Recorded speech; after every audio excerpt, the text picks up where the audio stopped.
What's up guys, Jacob Wheeler here, talking to you about one of my favorite techniques that's actually been forgotten. A lot of people do not throw this, and you're gonna be surprised when I tell you. Some of you are gonna be like, absolutely, I throw it all the time, but I do not see people throwing this technique. And it is a Carolina rig. A Carolina rig catches bass all over the country and was one of the most popular techniques in the whole United States, probably in the 90s. It has gone away with all the offshore things that are available now. You got swim baits, you know, hair jigs, big crankbaits, all these things, but it still catches a lot of fish and some really good quality. But I want to talk to you about a Carolina rig setup that I have right here. I'm gonna be throwing anywhere from about a ½ ounce weight to 1.25 ounces. And one thing that I do really simple is I get a small box, this is a Plano box right here, that has all my Carolina rig stuff. Just something really small. I have halves, I have 3/4, I have tungsten weights, I have 1.5 ounces, pegs, I have all different size barrel swivels, and that just makes it really simple and efficient way to where you pick that Carolina rig box up, you know you got all your stuff in here, you don't have to dig through your terminal tack, you don't have to worry about this or that, you got it taken care of. Now my hook box, I'll choose the hook that I want,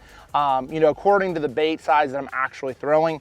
But one thing that you will want to think about is you want to throw a lighter hook, and the reason why that is, you want to throw a lighter hook than average on a Carolina rig because you want your baits to float up a little bit more. You want your baits to act more natural, and a lighter hook's going to allow just that. So this is a little 3/0 VMC wide gap hook. This is not, you know, a super line hook. This is, you know, it actually has a little bit of flex to it.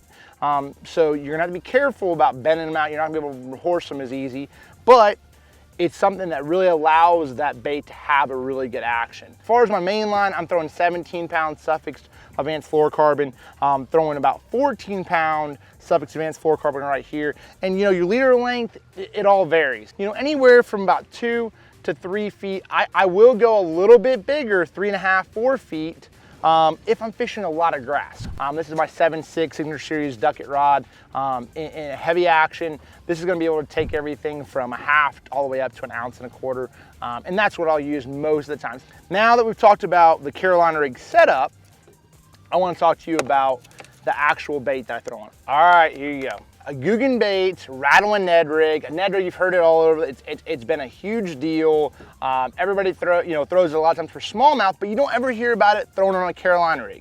Now what I do, you have two options on this. There is a rattle in the back of it, but when I'm really worried about the bait floating a little bit, all I have to do, if I want it to float, is take that rattle out, pop him out just like that, set him to the side, and I'll put that in the package if I want it back in there. And then just take my little 3/0 hook that I have right here, and I'll Texas rig it, just like so. And there you have it. You know, you have a Texas rigged, you know, Ned rig, and that's what's crazy. You always say, okay, well, I don't know if I'll catch any big ones. I'm telling you from experience, I've caught several really nice fish on this.